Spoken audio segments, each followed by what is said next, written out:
د کہانی شروعات د یو های سکول کېږي په کوم کې چې په دې وخت کې سپین رنګ گاډي په ډېرې تیزۍ سره پر داخل شي. دغه نه بیا څو نوم یو هلک روزي کوم چې دغه سکول د ټولو نه بدمعاش او بدتمیزه هلک وي. هغه بیا د خپلو ملګرو سره یوځای شي او په یو کمزوري سټوډنټ پورې ونښلي. په دغه سکول کې به هر یو هلک د ده نه یېرېده ولې چې دغه خاندان د حد نصیبه طاقتور او مالدار او همدا وجه وه چې دغه سکول استادانو به هم دته هېڅ قسمه غږ نه شو کولی. څو چې کله دا کس پتنګ کولو باندې شروع واچوي نو په دې وخت کې دغه ملګري د ټوپه واقعیت په خپلو موبایلو کې ریکارډ کول شروع کړي. دوی به د یو هلک ورتل او داس لوبه به ورسره کوله په کوم کې چې په هغوی دا کس بیا سپېړې پورته کولې. یو ورځ دوی یو هلک راونیسي او په کمره کې بند کړي چې کله یې ووخي او دغه د خولې نه چغې راوخیږي نو دوی بیا هغه چغې په پوره سکول کې چلول شروع کړي. هغه چغې د دوی استادان هم ووري خو هغوی د خلاف هېڅ قسمه کاروی نشي کولی. په دې کې وخت تېرې کوي. یو ورځ هانا نوم یوه استاذه د ټریننګ دپاره دغه سکول ته رابدله شي. هغې دا غوښتل چې په سچل باندې ماته په دې ځای کې نوکري میلو شي. یو ورځ هغه چې کله دغه زوسرخانې ته ورننوځي په پای کې دا د دوه استادانو خبرې بوري. هغوی د خبرو نه دې ته دې خبرې په باره کې پته ولګېږي چې ما نه هم مخکې یو استاد دلته کیټرینګ دپاره راغلی وه خو هغه بیا لاړه. هله چې کله دغه استاذ په باره کې په انټرنېټ باندې له غونډه کې طالع شو نو دا پته ورته ولګېږي چې هغه استاذه دغې هلکانو تر دې ته پورې تنګه کړې وه د سره وایي چې په خپله باندې خودکشي وکړه. د وسلخانې نه د وتو نه پس یو استاذه هانا خپلې کمرې ته راغواړي. هغې ته بیا یوه ویډیو ښودل شروع کړي. په هغه ویډیو کې د څو ټول په ټول ملګري راځای شوي او یو بوډۍ ښځه تنګوي. په دې وخت کې دغې ښځې نڅې هغلته کې ورشي او دغه ظالمان نه د خپلې نیا د بچ کولو کوشش را شروع کړي. خو په دې وخت کې څو هغه نیا پرېږدي او په هغه باندې راکېږدي. هغه استاد بیا هانا په دې خبره باندې پوهه کړي وي که چېرته په دې ځای کې نوکري کول غواړې نو تا له به په دې معاملو کې راسره هم کار ساتل نه وي پکار. ته اوس په خاموشۍ سره دا هر څه ویني خو درنه غوسه پکې ورته ورسېبا کېږي. کور ته په ورسېدو سره دا ډېره غوسې د لاسه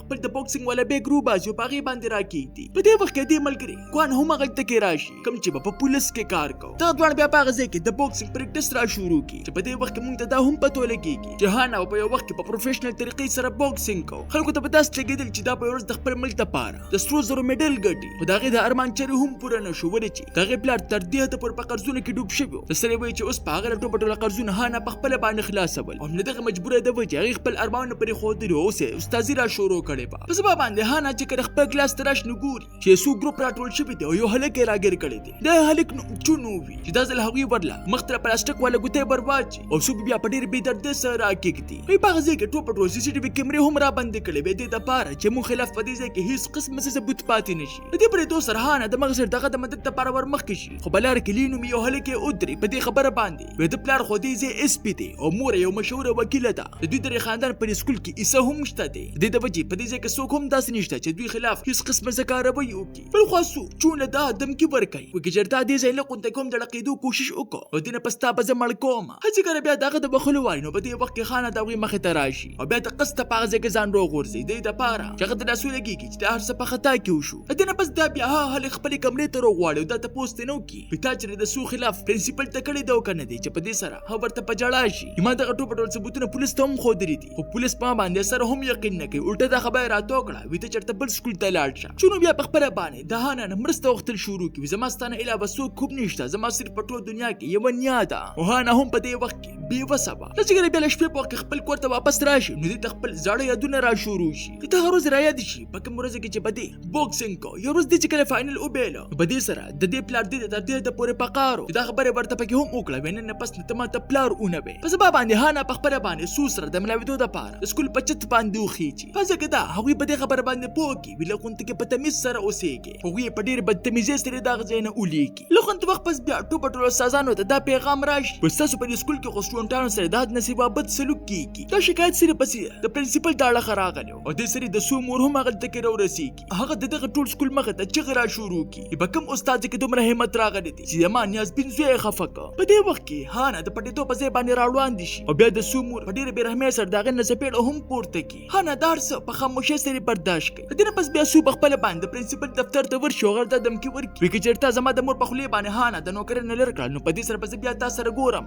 دغه دا خبره پرنسپل هم د مخې سره یې ومني او بیا له سکوله د وتو نه پس سیده هانا د خپل ملګري خواله ورشي او دا ټوله په ټوله خبره ورته وکړي. هغې ملګري ته په دې خبره باندې پوهه کړي وایي که چېرته دا شکایت پولیس ته یوړه نو په دې سره به هغوی تا الټه په جیل کې واچوي. ته چې کله په دې خفګان کې خپل کور ته روانه وي نو په لاره کې له دې اوږه یو نشې کس سره وجنګېږي. هغه کس ډېر غورځې د لاسه په دې باندې څپېړه او دانګوي چې دا هغه وخت وي د سره وایي چې دې ټوپه ټوله صبر مات شي. ته چې کله هغه ته رامخکې نو یوه داسې لته ترېنه پورته کړي د سره وایي چې بېهوشه شو په ځمکه باندې راوغورځېږي. په دې وخت کې هانا دا فیصله وکړي چې بوس د څو دغه ټوپه ټوله ګروپ له د ټوپه ټوله ګناهونو سزا هم په دې دې دنیا باندې برکوم په سبا باندې د سو ګروپ د خپل ملګرو سره د باسکټبال لوبه کوي لګیاوي په دې وخت کې ناڅاپه یو هلک په ډېرې غلطۍ سره د سو سره وجنګېږي چې په دغه معمولي غونډه کې خبرې باندې د دغه دوه ټیمونو ترمنځ جګړه را شروع شي. هانا د لرې نه دا ټوپ ټول منظر په خپل سترګو باندې ویني بیا خپل بیګ راکولوږي او د هغې نه د پیشو والي یو ماسک روباسي. چې کله هغه ماسک په خپل مخ باندې ولګوي نو په مزه مزه باندې بردي طرف ته راتلل شروع کړي. داسې کله په هغوی باندې را باندې کړي په دې سره هلته کې موجود هر یو کس حیرانه پاتې شي چې آخر دا کس دې څوک دا په جګړه کې د سو نه هم ښه په لاسو کان پورته کړي او دې سړي دوی هم هغلته کې راغلو. چې کله دا منظر په خپلو سترګو باندې وویني نو هغه زر ته زر دې خبرې اطلاع پولیس ته ورکړي. د پولیسانو د وجې د څو ټوپ ټول ګروپ جګړه په هغه ځای کې پرېږدي او دغه ځای نه په تښتېدو باندې مجبوره شي. په سبا باندې هانا چې کله په دغه سکول کې را داخله شي نو هغه د نو کله په نسبت باندې ښه په لها خوشحاله وي ولې چې هغې په اول ځل باندې په هغوی باندې د خپله غوسه ویستلې وه. دا خبره اوس په پوره سکول کې خوره شوې وه چې پټ مخې کس را داخل شوي او دغه ټوپه ټوله د سو والا کسان یې ووهل او شو په ټوله کسانو ته هغه د پیشو والا کس لکه د هیرو غونته کې ښکاري خو ډېر څه په لیدو سره د سو مازه خراب شي. ډېرې غوسې د لاسه خپله کرسۍ راوچته کړي او هم په هغه ځای کې یې ماته کړي. بیا په ډېرې تېز رفتارۍ سره خپل ګاډی چلول شروع کړي چې هغه په دومره غوسه کې په لیدو سره خپل ملګري ورته بار بار دا خبره کوي وي که چېرته خپله غوسه وباسل غواړې نو راځه چې دا غوسه دې په چونو باندې وباسو. د دې په اورېدو سره د سو په مخ باندې خندا راشي او په دې کې د هانا ملګري کوان ته هم دا پته لګېدلې وه چې پټ مخې کس څوک بل څوک نه بلکې هانا ده. هغه روغواړي دا خبره ورته وکړي دا ستره لپاره خطرناک هم کیدی شي خو هانا په هغه ځای کې هم په خپلې فیصلې باندې ولاړه وي. د سو ګروپ بیا چونو ځان سري کړي او یو خوشي بلډینګ ته یې راولي. هغوی بیا په هغه ځای کې یوه خطرناکه لوبه را شروع کړي. ټول نه مخکې هغوی دغه په ملا باندې ښه بلها کنځل ولیکي او دې سړي دا خبره ورته وکړي اوس زموږ دپاره خوراک راوړه. چونو د ډېر یېر د لاسه په منډه منډه باندې رسټورانټ ته لاړ شي. هغه رسټورانټ ته په کم کې چې بلي هم کار کوي. مالک چې کله د دې حالت ته پام وکړي نو په دې سره هغه هم ویریږي. بیا په منډه منډه باندې هانا خواله ورشي او دا وخت په کم وخت کې چې هانا د هر څه پرېښودل خپل ماسک یې سوځاوه خو بیا چې ورته کله د چونو په باره کې وایي په دې سره هغه دا هر څه ودرېد. ورته دا خبره هم وکړي ما ته د مخکې نه پته وه چې هغه ماسک والا جینۍ څوک بل څوک نه بلکې ته همدا وجه وه چې ما ستا بچ کولو دپاره په هغه ځای کې پولیس راغوښتلي وو. بل خوا د چونو هم په خپله باندې مازه خراب شوي وو. یوه چاړه روچتې کړي او سیده په سیده د سو په ګروپ پسې ورمنډه کړي. بل خوا څو ملګري په دې باره کې خبرې کوي بیا دې نه پس چې راشي نو بله لوبه به ورسره کوو. په دې وخت کې ناڅاپه د هغوی مخې ته هانا راشي او هغه د سو ګروپ سره یو ځل بیا جګړه را شروع کړي. د سو ملګري په دې وخت کې د هغې نه راتاو شي او هانا ایک یوازې دومره تکړه وي چې دغه ټوپه ټول نه څپېړې پورته کړي. په دې کې چون چاړه په لاس هغلته کې راشي او کله چې هغه په سو باندې د حملې ته کولو والي نو په دې وخت کې هانا یې ترېنه بچ کړي. دې دپاره چې دې چېرې هم یوه داسې غلطي ونه کړي د سره وایي چې دې ټوپه ټوله زندګي تباه شي او دې پکې جیل ته لاړ شي. د غلطۍ د لاسه پای چاقو باندې هانا ولګي. د سره وایي چې د هغې د لاسه وینه بهېدل شروع شي. دی بیا زر زر خپل استاد هسپتال ته بوځي چې په دې وخت کې د هغې پلار هم د خپل لور د تپوس دپاره هغلته کې راشي.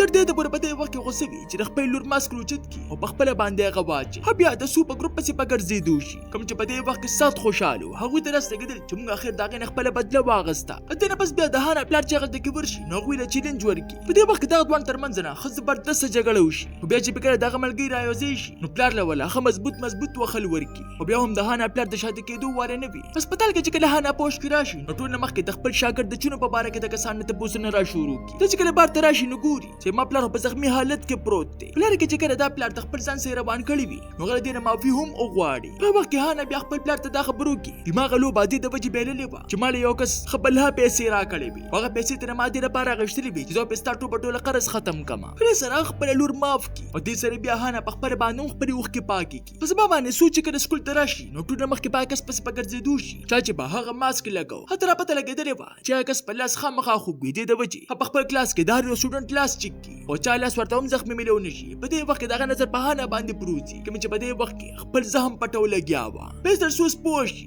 چا پټ مخې جینۍ څوک بل څوک نه بلکې هم دا ده. سره په سیده په هغې پسې سټاف روم ته ورشي او د قصد لاس ترې په زوره باندې ونیسي. د سره وایي چې هغې ته په سخت درد محسوس شي. د ترې بیا تا تپوس وکړي په کله چې چونو زه مړ کولم نو تا ترې زه ولې بچ کړم چې هانا ورته ووایي ما ته بچ کولې نه بلکې ما چونو د یوې غټې غلطۍ نه ودرو. په دې سره سو نور هم په غوسه کې راشي او دا چلنج ورله ورکړي فکر چې دومره نرتوب د کیوي او زما نه خپل بدله اخیستل غواړئ نو په سبا باندې زموږ په سکول کې د بوکسینګ والا مقابله ده ته ما سره مقابله وکړه دې دپاره چې تا په ټول سکول کې وشرموم. هانا ورته لا بل انکار وکړي او سو ورله بیا دا دمکي ورکړي وایي که چېرې تا زما دا چلنج قبول نه کړ نو په دې سره به من چې کومه حمله په ما باندې کړې ده هغه ویډیو به زه بیا پولیس له ورکړم.